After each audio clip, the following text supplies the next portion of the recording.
One of the worst experiences your customer will have is when they pay you to solve a problem, then they drive off later only to find the problem still exists. Now, this is something that I'm sure we all experience at some point, and in today's presentation, I'm going to share with you a framework that will address this problem on how to fix your customers' vehicles right the first time. For those of you who don't know, welcome to my channel. My name is Curtis Harden. I'm an Autel diagnostic consultant, and I'm going to be doing a series of videos more pertaining to the business side of our shops. This is something I'm actually very passionate about. So let's look at this case study.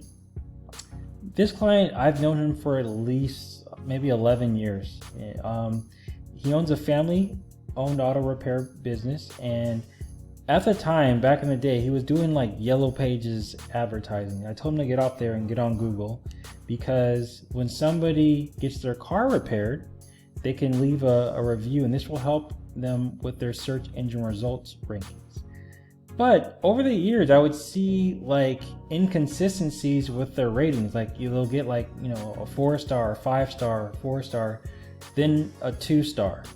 And it just kept on going up and down like that. Now I know we can't, make everybody happy, but reading the reviews, I could see that they were vehicles that were being returned because the problems weren't being fixed. So I asked my friend if I could, diagnose his shop's operation to see what the root of the problem. And this is what I saw. The back of his infrastructure is as follows. It has a shop foreman. He has a lead tech, a second tech, a third tech, and then a general tech. Now, the general tech is something that most of us will probably have, and they're doing pretty much everything. They're doing things like, changing the oil, or they're going to find parts, for their technicians. I've even seen this particular general tech doing service repair orders, and in my opinion, when you're trying to do everything, you're not being utilized efficiently, okay? And this is when I recommended a framework for him to implement. And this is a big mind shift. So instead of having his general tech do general work, I said, look, have him focus on being a quality assurance technician. All right, and their only responsibility is to ensure that every vehicle that was repaired will be thoroughly inspected. These inspections will ensure that the area of concern is approved and signed off before delivery to the customer. All right, and these are going to be his new priorities. The first priority is obviously quality inspections. Okay, he has to make sure that vehicle is fixed before he gives it to the customer. The second thing is assisting techs. If he doesn't have any inspections to do, he can default by assisting the technicians that have work there for him. And then lastly, keeping the workshop clean. Okay, now you can change assisting techs to 3 or keep workshop clean to number 2 as a priority, but the main thing is the quality inspection. All right, and working with a lot of auto body repair shops, I gave him the idea to have a standard operating procedure. A lot of my body repair shops have an onboarding process when they take on a new client, and an offboarding process. And for those who don't know, a standard operating procedure is a policy and procedure document which describes the regular reoccurring activities appropriate to quality operations. Now, a good SOP will have the following: a title, a purpose, definitions to clarify any new terminology, and then the procedure with complete step-by-step instructions. Now, what I did is I advised my client to create this document and have the QA check off each area of concern that was inspected. Then he can sign off with his signature that the vehicle has been thoroughly inspected before delivery.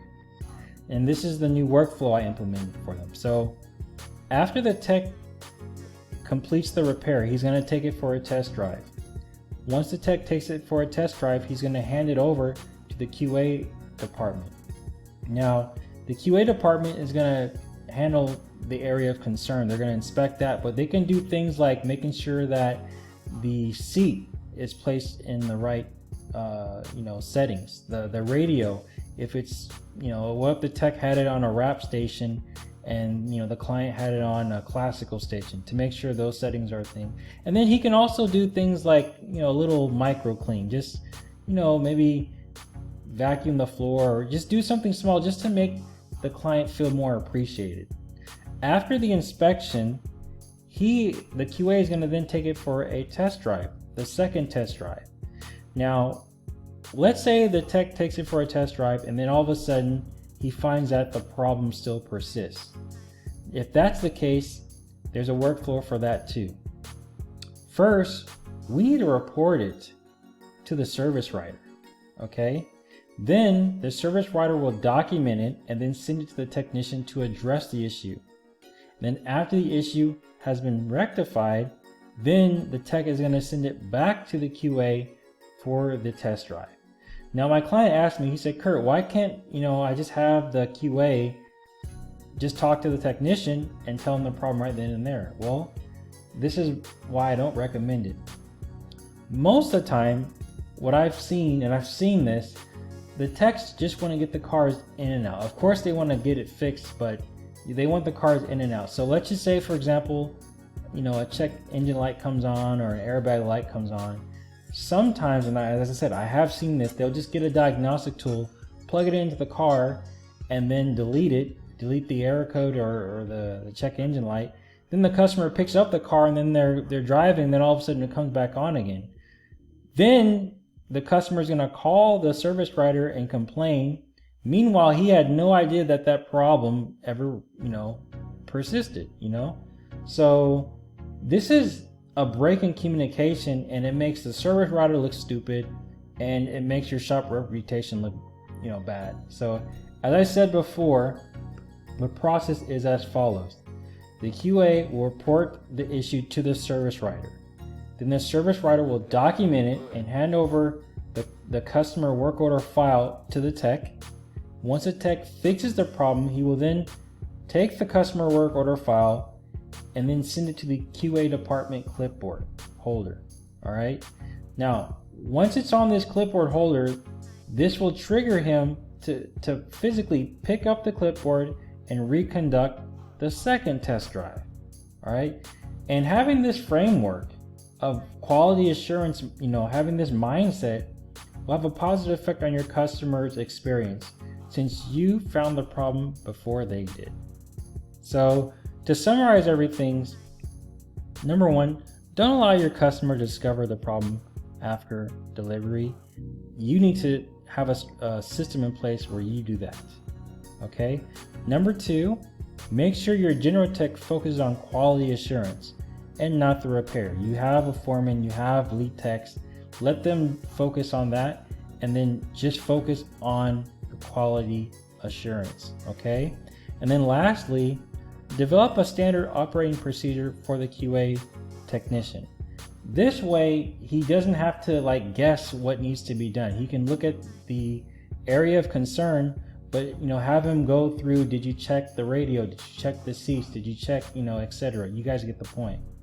And then lastly, if your QA discovers a problem in the test drive, make sure he or she reports it to the service writer and not the tech.